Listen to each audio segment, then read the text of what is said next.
dirbamojom bendrovėje. Sukūrėme bendrovę Šiltieji padukai. Gaminame padukus iš natūralios vilnos, kurie yra kartu ir originalūs, kartu ir naudingi sveikatai. Ar patys gamina? Taip patys. Ar senai veikia bendrovė?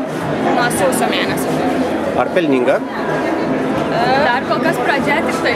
Dar naujokai esam. Ar jau buvot kažkur tai prekiavote? Ne. Šį kartą. Pirmas kartas. Taip.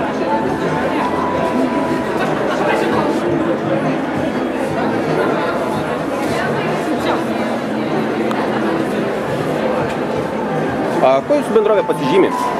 Originalumu. Vienintelės prekės. Jeigu daugiau niekas neturės. Vienintelės. Kiekviena pora yra išskirtinė. Supratau.